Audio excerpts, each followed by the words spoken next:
Moi, je me considère pas comme vivant à Rennes.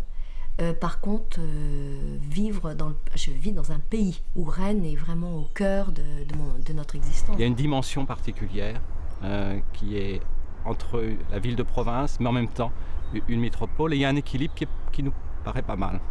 La campagne rennaise n'est pas belle. Rennes, moi, j'estime pas que ce soit une très belle ville. C'est une ville d'étudiants, c'est une ville où il y a pas mal d'entreprises, c'est une ville qui se développe.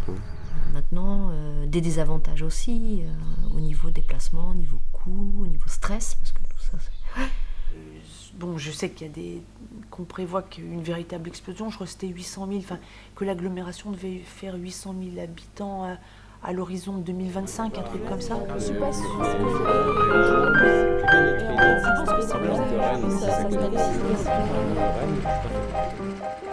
Rennes 2006. Certains parlent d'évolution, d'autres de mutation, ou même d'explosion.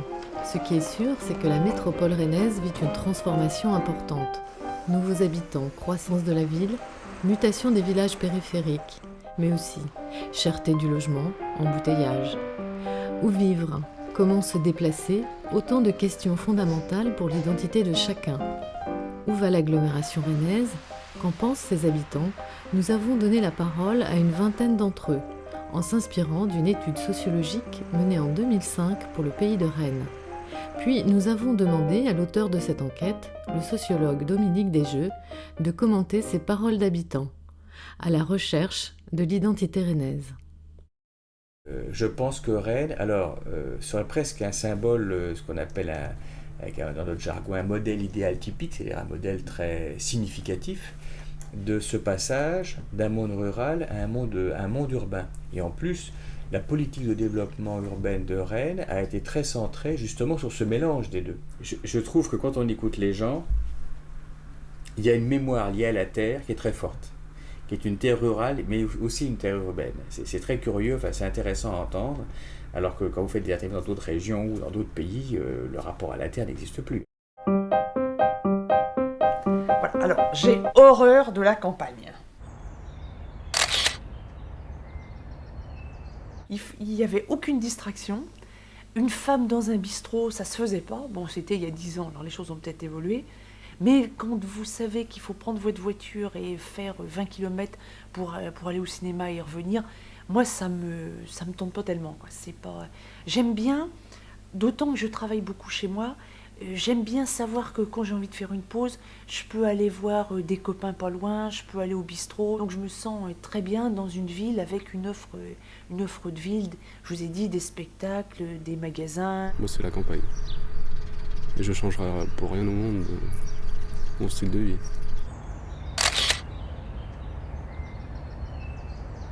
Bon, sûrement que l'avantage à la campagne, on peut se permettre bien des choses. Qu'en ville, interdit de tondre la pelouse le week-end, et puis il y a bien des choses qu'à la campagne, on a cet avantage-là. On part quand on veut, on ne gêne pas du tout le voisinage. Bon, on va pas se définir comme rural pur et dur, parce que c'est pas le cas. Je dirais plus 2 tiers de rural et 1 tiers d'urbain. Je me définirais plus comme ça. Parce qu'on est obligé de vivre à la ville, on est obligé de suivre la conjoncture, on est obligé de suivre beaucoup de choses. Nous, on est venus ici parce qu'on n'avait justement pas envie de vivre en ville. Mais je ne me considère pas comme une citadine, puisque j'habite à la campagne. Et je bénéficie des services de la ville, mais vraiment, je me sens beaucoup plus, disons, urbaine, c'est-à-dire à moitié urbaine et à moitié rurale. Donc, je suis ni l'une ni l'autre, et je suis les deux en même temps, quoi.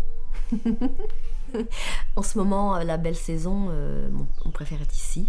Par contre, les hivers sont longs, quoi. Et moi, ce qui me manque le plus, c'est l'ambiance et la vie citadine. Parce que le calme de la campagne, des fois, c'est aussi pesant. C'est trop calme. RC, pendant des années, c'était mortel, quoi. S'il n'y avait pas eu les associations,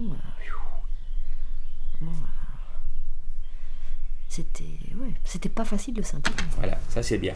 On voit bien que quand on fait de l'urbanisme, quand on travaille sur le développement d'un pays, Il faut gérer à la fois un imaginaire contradictoire, ça c'est de l'imaginaire au sens que les gens ont dans la tête des fantasmes, de l'idéal, et on ne vivrait pas sans imaginaire, donc il faut bien de l'imaginaire. Que cet imaginaire est contradictoire, c'est-à-dire qu'on demande deux choses en même temps, avoir du silence et du bruit, pratiquement c'est ça, hein.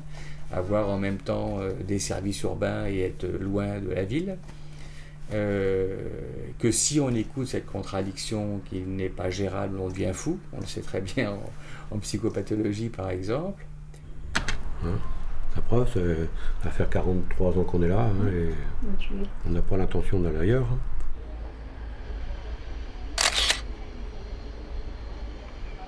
Être propriétaire, non, puisque là on paye quand même pas trop cher de loyer. On dit quelquefois, les HLM, on aimerait mieux vivre dans une maison particulière. Bon, il y en a qui quittent les HLM pour ça, hein, mais rendez-vous compte que aller dans un lotissement, hein, qu'il soit urbain ou rural, hein, mais est-ce qu'on aurait ces vues-là? Est-ce que de chaque côté de nos balcons, est-ce qu'on aurait cette espèce? C'est pas possible. Hein. Qu'est-ce qu'on aurait en face de nos fenêtres, nous, hein? On aurait un autre pavillon. Hein. Alors donc, on est quand même pas mal là. Hein. Quand on est arrivé, nous c'était en 89. Très urbanisé. 89, l'Heureux, il y a combien d'habitants? 4000 habitants.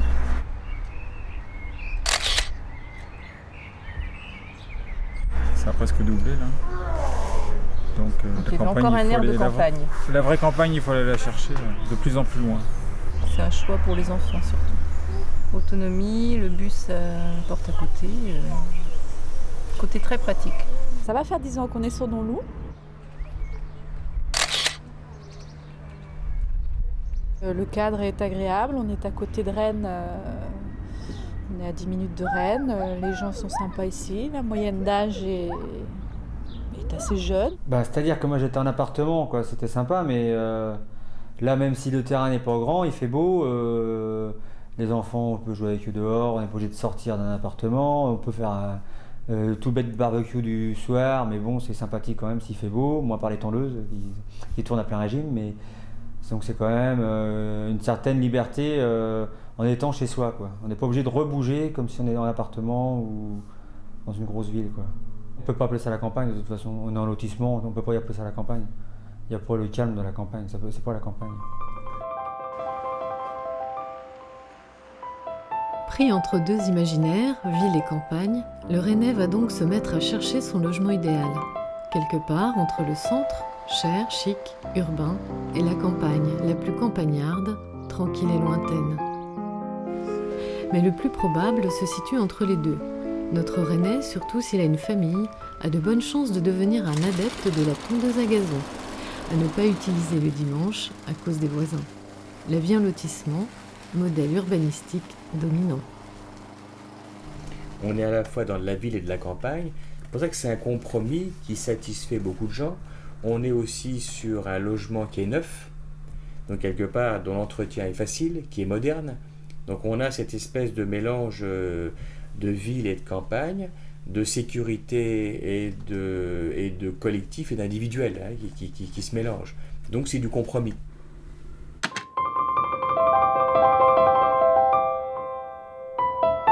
On devait changer. Ce qui me plairait, c'est être vraiment dans le grand centre rennais.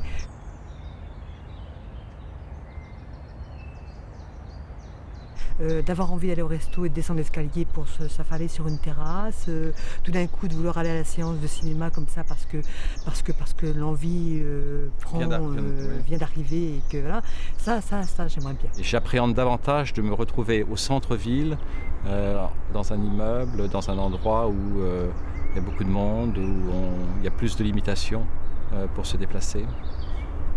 Moi ce serait d'avoir plusieurs habitations justement, près de la mer, en montagne, ici. Enfin, circuler un peu partout, quoi. Ça peut être sympa. Mon habitat idéal, alors ce serait rien qu'au niveau matériel, ce serait une maison sans étage. Bon, une belle maison. Une maison de ville avec un jardin. La maison particulière. Avec un petit jardin à côté. Je pense que pour moi, ça représente l'idéal. Et plus on avance dans la vie, l'idéal, c'est la maison particulière de plein pied. Quelque part, la maison, c'est une partie de soi. Donc c'est absolument normal que quelque part la maison symbolise les fantasmes de sécurité, de bien-être et de liberté. Ça paraît tout à fait logique. Mais en même temps, quand on rentre dans la vie réelle, bien on rentre dans les contraintes. Et donc quelque part, ce qui est intéressant, c'est de voir comment en fait les gens gèrent ces contraintes, suivant qu'ils sont en appartement ou suivant qu'ils sont dans une maison. Et là, on voit qu'il n'y a pas de maison idéale en réalité.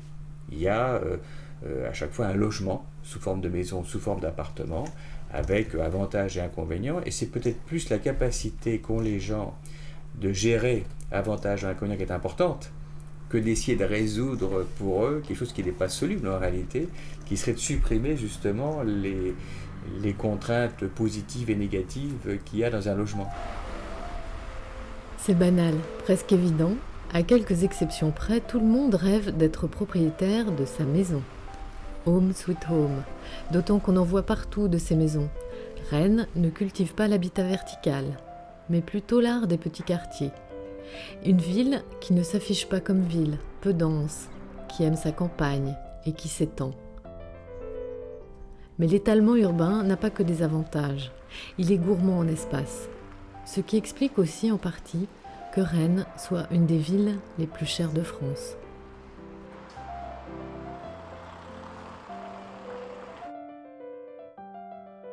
Je ne suis pas sûre que les jeunes aient envie de s'installer dans Rennes ou puissent s'installer assez facilement. Ne serait-ce que au niveau du prix des loyers ou des choses comme ça. Enfin, quoique sur Donloup, c'est aussi hors de prix, je dirais. Cette année, j'ai décidé de me mettre en colocation.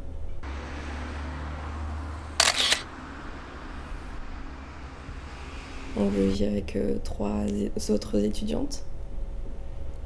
Donc les prix sont nettement moins chers et c'est beaucoup plus agréable. On va trouver un truc. Alors. Ils louent chambre par chambre.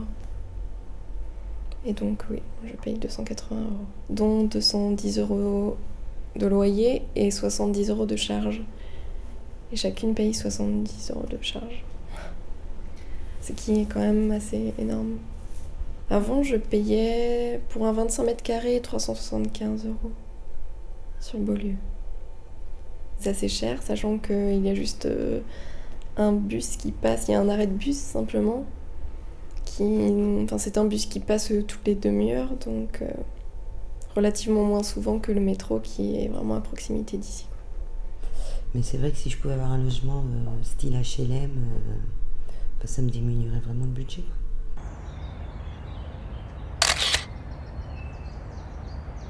Mais oui, sur l'année, quand on voit... je me dis que je ferais mieux d'acheter que de rester en location. 4 300 francs, je peux avoir un crédit à ce moment-là. Vous savez, vous prenez Rennes, il y a un prix, Saint-Grégoire c'est cher, au plus ça va, plus les gens reculent, donc forcément, vu que la demande est plus grosse que l'offre, ça fait grimper les prix. On a calculé que le coût du mètre carré dans les nouveaux immeubles, les nouveaux petits collectifs qui vont être construits, aux alentours de 2 000 €. Alors, je pense que c'est beaucoup trop cher.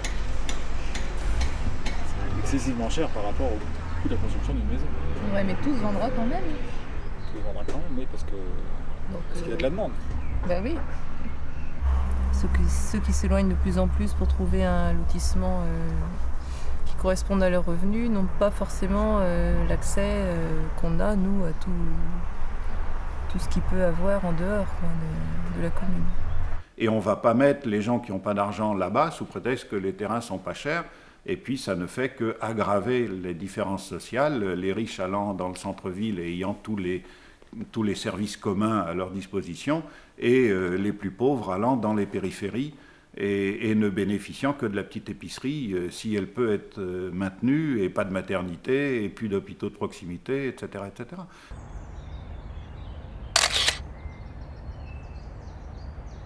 Nous, on a bénéficié on va dire, de 3 chances principales. D'un moment où c'était pas très cher, c'est vrai, les années 80, d'une maison en mauvais état qui valait elle-même pas beaucoup, et en plus d'une baisse de prix sur ce prix de départ qui était faible.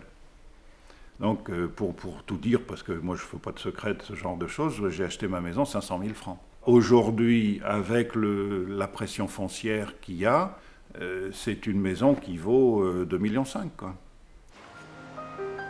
En 5 ans, le prix des logements a augmenté d'un tiers à Rennes, où il est aussi coûteux d'habiter qu'à Nice ou à Lyon. Malgré les 20% de logements sociaux en ville, les familles désertent massivement le centre, réservé aux plus aisés ou aux étudiants. Les gens vont de plus en plus loin de Rennes. Et plus on va loin, plus le coût de service devient élevé. Et donc ça, c'est possible que la nouvelle pauvreté, finalement, ou la nouvelle inégalité se traduise dans l'espace. Ça, c'est très plausible. Et on comprend aujourd'hui pourquoi, un espèce de paradoxe, des gens qui ont des voitures, qui ont des logements, et qui pourtant sont pauvres. Il y a à peu près 8 millions de pauvres en France, à peu près, à peu de choses près.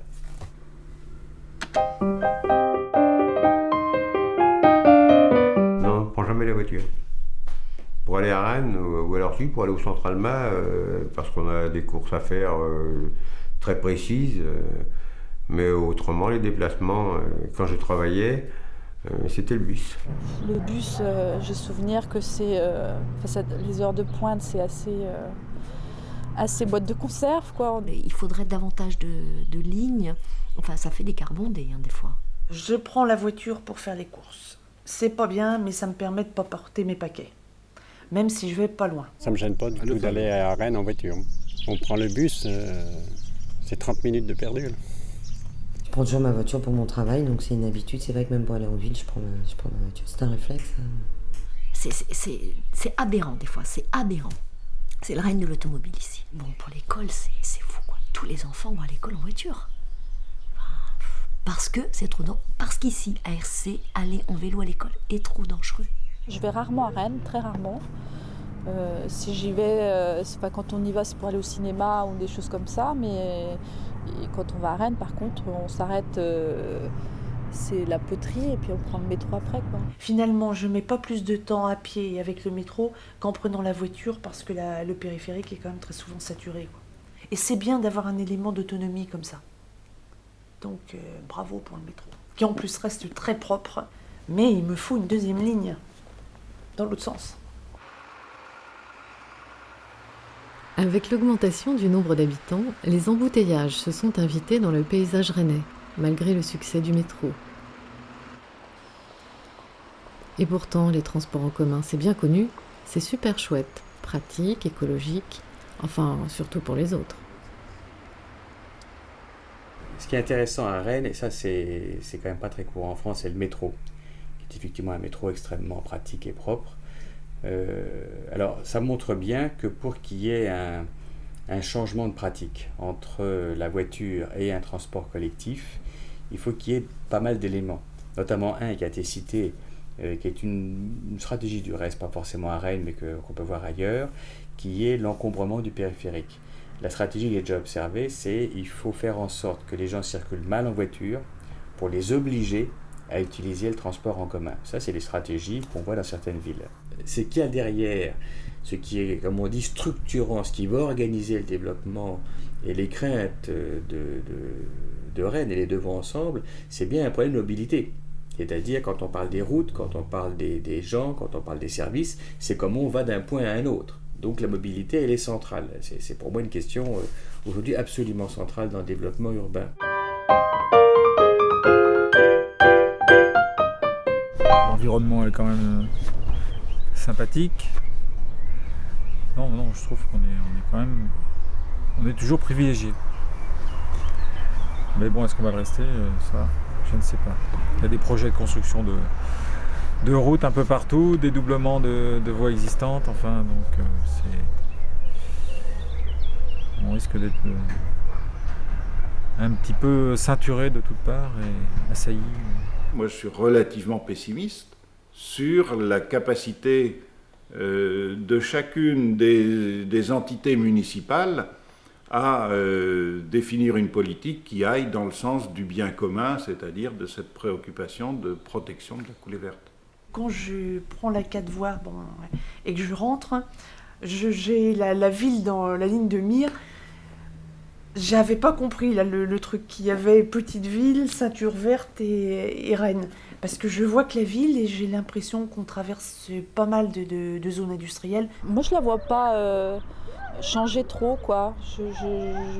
Il y aura toujours de toute façon les étudiants, donc ça restera quand même dynamique. C'est assez culturel parce qu'il y a pas mal de festivals à Rennes, il y a les tournées de la nuit, des choses comme ça. Je pense qu'il y aura davantage de services encore qu'aujourd'hui. Il y aura bien sûr des enjeux, mais qui sont communs à toutes les villes, qui sont le problème de la circulation, le problème du bruit. Il y a là des enjeux, mais qui dépassent très loin la ville de Rennes, qui est beaucoup plus prégnant dans d'autres villes de France. C'est une ville maintenant qui grandira plus tellement, mais c'est l'agglomération qui grandira, parce qu'il y a tout ce qu'il y a autour. Bon, je sais qu'on prévoit qu'une véritable explosion, je crois que c'était 800 000, que l'agglomération devait faire 800 000 habitants à l'horizon de 2025, un truc comme ça. Non, moi j'estime en tant que citoyen que Rennes commence à avoir atteint sa densité maximum.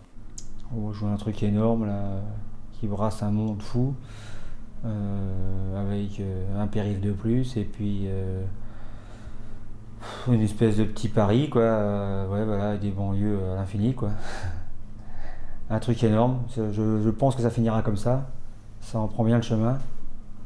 Puisque les communes, elles ont explosé en démographie, de toute façon. Et ça continue, vu le nombre d'arrivants qui pensent avoir. Donc je pense que ça finira comme ça. Jusqu'à quelle dose va-t-on accepter cette densification? Jusqu'à quelle dose les habitants vont supporter de se trouver de plus en plus concentrés, de plus en plus tassés, entre guillemets, par rapport au confort que l'on peut connaître à l'heure actuelle. Dans 20 ans, je vois un gros immeuble ici. Là. Non, c'est vrai qu'on y pense. Étant donné qu'on est bouffé un peu... tous les terrains sont un peu mangés par la ville. C'est vrai que ça soit des routes ou des constructions, c'est vrai qu'on est borné par que ça. C'est vrai que la deuxième ceinture... La Cornu qui se développe, donc on n'est qu'en 2005, alors en 2025, je sais pas où on ira, mais ça ira pas en baissant. Je pense que le fils ne verra pas ses enfants s'installer ici, je ne pense pas. Parce que nous, agriculteurs, soi-disant qu'on est pollueurs, mais je pense que ce sera autre chose dans 25 ans d'ici. Ce sera sûrement pas le milieu agricole qui polluera, mais il y aura autre chose. On est dans l'imaginaire du futur, hein. Bon, c'est clair qu'il y a à la fois une crainte du développement urbain, et le développement urbain vu à la fois comme une espèce de fourmilière avec plein de gens, vu à la fois comme beaucoup de bruit, et vu aussi, c'est important parce que c'est vrai que c'est un problème d'aménagement, vu comme une espèce d'augmentation du béton. Et le mot n'a pas été utilisé, mais quand on parle des routes, quand on parle des bretelles, quand on parle du dédoublement des voies, c'est bien ça qui est derrière avec le bruit, qui est une question assez centrale aujourd'hui, alors qu'elle ne l'était pas il y a 20 ans ou 30 ans. Et elle sera d'autant plus forte à Rennes que c'est une ville justement, et ça boucle avec le début, qui a une tradition rurale, qui a une tradition au moins en termes d'imaginaire, de calme et de silence, et que c'est vrai qu'aujourd'hui, les gens ont l'impression qu'ils vont se retrouver avec des tonnes de béton, même si, probablement en proportion avec d'autres villes, c'est peut-être la moitié de béton par rapport à d'autres villes. Hein. Les spécialistes annoncent 550 000 habitants sur l'agglomération à l'horizon 2020. Un développement qui semble inéluctable. L'étalement urbain va-t-il continuer avec son cortège de problèmes de transport, ou faudra-t-il redensifier la ville au détriment de la qualité de vie, ou bien encore trouver un compromis entre les deux? Voilà le défi qui attend l'agglomération et ses habitants.